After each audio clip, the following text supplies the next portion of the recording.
Hello बच्चों, चलिए प्रश्नों को देखते हैं। तो प्रश्न है कि अंडे को उबालने पर उसमें उपस्थित जल कहाँ चला जाता है। तो बच्चों चलिए मुख्य अवधारणा की बात करें तो इस प्रश्न की मुख्य अवधारणा होगी मुख्य मुख्य अवधारणा।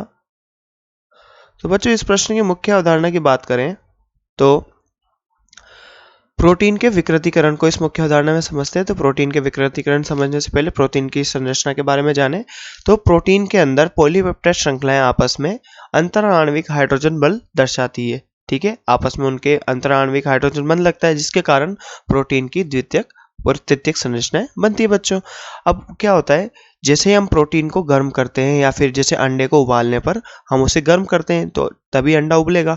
तो गर्म करने से क्या होता है, जो अंडे के अंदर प्रोटीन या सफेदी होती है उसका स्कंदन क्यों होता है, क्योंकि स्कंदन इसलिए होता है क्योंकि उसके अंदर जो पॉलीपेप्टाइड श्रृंखला होती है, जो पॉलीपेप्टाइड श्रृंखलाएं होती हैं उनके मध्य अंतराणविक हाइड्रोजन बंध टूट जाता है और प्रोटीन की द्वितीयक व तृतीयक संरचनाएं तो नष्ट हो जाती है परंतु प्राथमिक पर कोई प्रभाव नहीं पड़ता। तो ये प्रोटीन का विकृतीकरण होता है। तो हम बात करें इसकी प्रोटीन के विकृतीकरण की, तो जब या फिर लिखें कि पॉलीपेप्टाइड पॉलीपेप्टाइड पॉलीपेप्टाइड श्रृंखलाएं पॉलीपेप्टाइड श्रृंखलाएं आपस में अंतराणविक अंतराणविक अंतराणविक अंतराणविक हाइड्रोजन बंध द्वारा प्रोटीन की द्वितीयक व तृतीयक संरचना बनाती है। प्रोटीन की द्वितीयक, बच्चों यहाँ पर बात करें तो यहाँ पर क्या होगा, प्रोटीन की द्वितीयक व तृतीयक संरचना बनाते हैं। प्रोटीन की द्वितीयक व तृतीयक संरचना बनती है बच्चों, संरचना बनती है। तो बच्चों आगे हम बात करें, ये प्रोटीन की द्वितीयक और तृतीयक संरचना बनती है। तो जैसे हम प्रोटीन को गर्म करते हैं या अंडे को उबालते हैं तो उसमें उपस्थित प्रोटीन के साथ क्या होता है, वो विकृतीकरण हो जाता है उसका। तो गर्म करने पर पॉलीपेप्टाइड श्रृंखलाओं के मध्य पॉलीपेप्टाइड पेप्टाइड श्रृंखलाओं के मध्य श्रृंखलाओं के मध्य का हाइड्रोजन बंध टूट जाता है और द्वितीयक व तृतीयक संरचनाएं नष्ट हो जाती है। द्वितीयक व तृतीयक संरचनाएं नष्ट हो जाती है। तृतीयक संरचना नष्ट हो जाती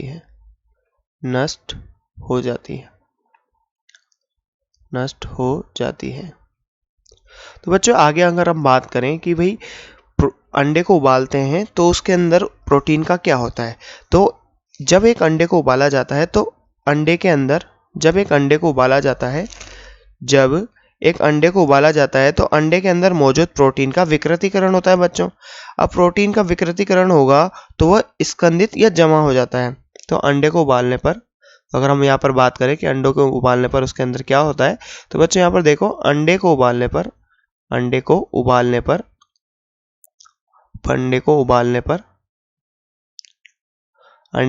क्या होता है, प्रोटीन का विकृतीकरण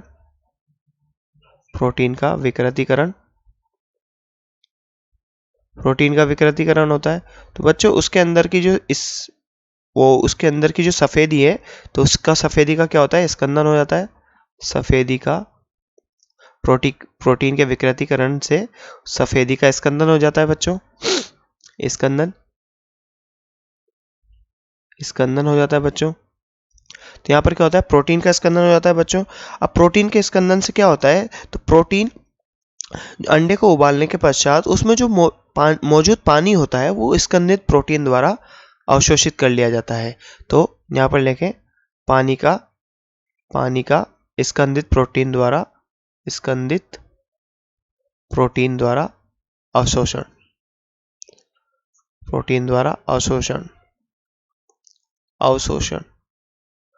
तो बच्चों आगे हम बात करें तो पानी का किसके द्वारा अवशोषण हो जाता है?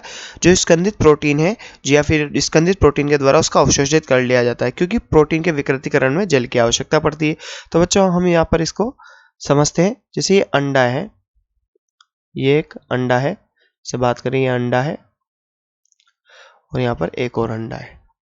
तो बच्चों ये गर्म करने से पूर्व अंडा है, हमने यहाँ इसको हीटिंग किया तो इसके अंदर मान लो पॉलीपेप्टाइड की श्रृंखला है, बहुत सारी पॉलीपेप्टाइड की श्रृंखला है जो आपस में हाइड्रोजन बंध द्वारा जुड़ी हुई हैं, तथा इसके यहाँ पर हम देखते हैं कि यहाँ पर जल उपस्थित होता है। पर जैसे बच्चों हम इसे हीट करते हैं, गर्म करते हैं, तो ये प्रोटीन की पॉलीपेप्टाइड श्रृंखलाएं अलग अलग हो जाती है। अब ये अलग अलग होने के लिए जैसे यहाँ पर बंध टूटते हैं, तो यहाँ पर ये बंध टूटने के बाद ये जो जल है इसको अपनी ओर आकर्षित करते हैं और ये छोटी छोटी पॉलीपेप्टाइड श्रृंखलाएं जल को अवशोषित कर लेती है, जिसके कारण हमें लगता है कि जल गायब हो गया, परंतु ऐसा नहीं होता। वो प्रोटीन जो स्कंदित प्रोटीन है उसके द्वारा अवशोषित हो जाता है। तो बच्चों जैसा कि हमसे प्रश्न में पूछा गया था पानी को उबालने पर उसमें उपस्थित जल कहाँ चल जाता है, तो हमने देखा कि पानी को उबालने पर क्या होता है। तो हम जानते हैं बच्चों कि पानी को उबालने पर प्रोटीन का विकृतीकरण होता है। बच्चों हम ये बात करें प्रोटीन के विकृतीकरण में, तो तृतीयक संरचना तो नष्ट हो जाती है, परंतु प्राथमिक संरचना अप्रभावित रहती है। तो बच्चों हम यहाँ पर ये भी लिख सकते थे कि प्राथमिक संरचना अप्रभावित रहती है। तो बच्चों ये हमने प्रोटीन के विकृतीकरण को जाना, और हमने ये जाना कि अंडे के अंदर क्या होता है पानी का। तो हमने जाना कि पानी का क्या होता है, पानी का स्कंदित प्रोटीन द्वारा अवशोषण हो जाता है। आशा करते हैं बच्चों आपको प्रश्न समझ में आया होगा। धन्यवाद।